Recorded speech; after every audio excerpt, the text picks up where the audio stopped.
The number two piece is right now the courts, the judges, their goal is financial support.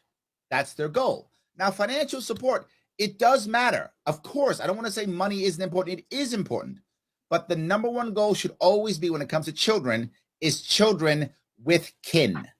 That should be the judge should be, it should be in writing. If you are in a family court, your priority with children, priority is family with kin. So why do I say that? Because now you know this. There's an allegation against the dad, right?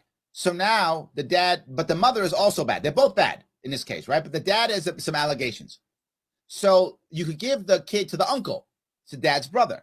The judge won't because, oh, no, you might go see your dad. Think about the stupidity of that.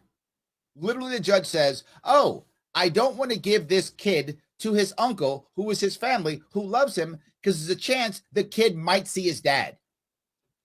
That's the logic of a judge. Wow, is that stupid?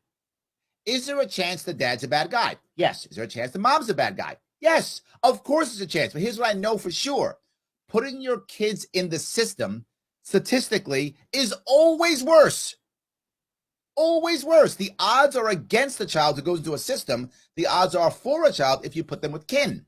Not just that. Why would you shake up that kid? Focus on the time with kin, because that will shift into money. Because right now what happens is they tell the dad, you at one point in your life made $90,000 a year. So therefore you have to pay based upon $90,000 a year. Okay, great. Now the dad goes, yeah, but I lost my job, or I got fired, or the lockdowns came and now I can't make money. So what am I going to do? Judge says, you have to pay anyway. But I can't. You have to pay anyway. But now so I have to get a second job. Well, then get a second job. So now you'll spend no time with your kids. And when your kid does see you, you now have to live in the basement of your mom because you can't afford rent. So now your son or daughter has to see their father, who they thought was freaking Superman 2 years ago. Now he's broken in his mom's basement. How does it make that kid feel? How does it make that child feel and grow up? And the judge does not care at all. I got a story that just showed up in the comments when you started talking. One of these gentlemen, and that is his story exactly. Yep. I won't say his name. The guy made $250,000 one year, and that was unusual because he got a really big bonus. He usually makes around 125 or 150. They base his child support and alimony off of that to the tune, made $250,000 that year, makes around 150 a year. After his child support and alimony was coming out, he was getting $25 a payday. This is a hardworking citizen that is going there, that wants to be a dad, wants to be in his kids' lives, but he's paying all of his money just to become a visitor inside of his children's life. How, in any way, shape, form, or fashion, can this be the best interest of the child? It isn't. And here's the worst part. What if he had said, I'm not divorcing you, I'll just stay married.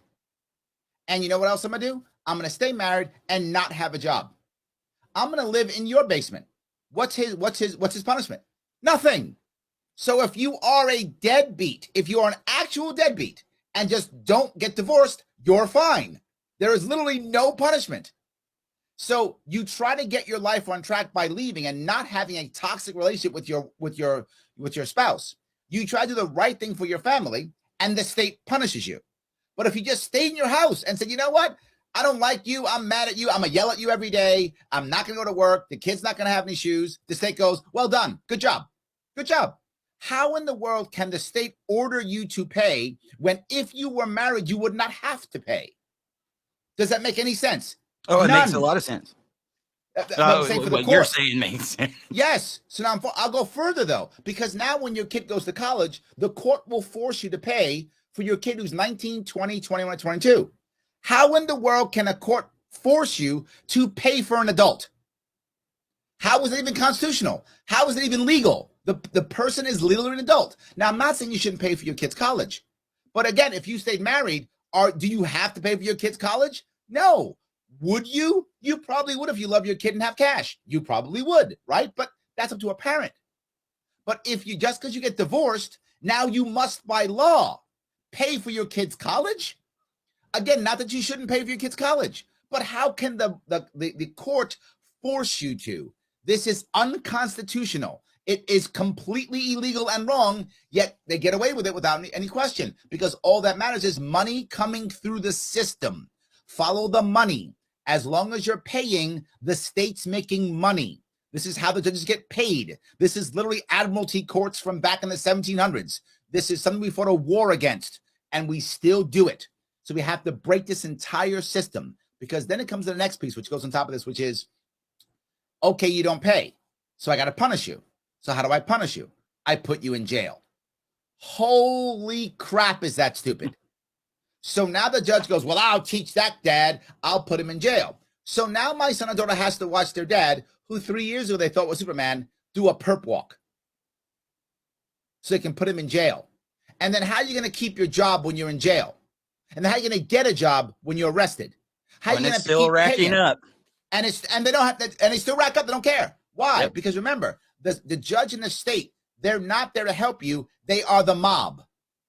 Don't do them anything but the mob. They are mafiosos. That's all they are. They think they're doing better. They're not. So literally they put you, like Wanda says, into slavery. Thank you, Wanda. Well done. Right into slavery. And you must keep paying. Now, here's the best part. Well, if you don't do that, I'll take away your license. Well, how are you going to drive to work? What idiot judge thought that was good? And I've said it right to judges. What idiot judge thought that was a good idea? Some judges, they did it on purpose, because that forces you to go into that system. They don't want you to try to get away from that system. Correct. Absolutely. Or I'll take away your professional license. What idiot judge thought that was a good idea? And again, how is that even constitutional or legal? How can the state take away a professional license when you have not broken your professional rules or guidelines? How is this legal? It isn't. But we do it because family court is invisible, right? It's invisible. Yep. Which is what I was talking about. One of the things we have to do, which is we have to create a rating system for judges, which is outside, which is if the judge is too high to a certain point of men or woman, that judge is by default no longer unbiased and cannot be a family court judge. If one side is going, that's done. So I'm still not done. Family court is still court, which means anyone can view it, which means with the exception of minors, with the exception of children who are minors, everything should be public and recorded and online. Everything. Absolutely. If you want it, because the problem is the judges have literally the judges are tyrants and they have no recourse, not social recourse, nothing. They are horrible tyrants. And they do, and not just go, you know what, Eric, I don't like how you look today. I'm going to take away your children. And literally there's nothing you can do. And if you say anything, they'll put you in jail. Now, let that go online. Let that go viral.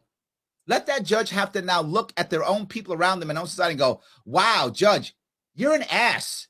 You're a terrible human being, man. I saw you crush that guy, Eric, for nothing. You're a terrible person.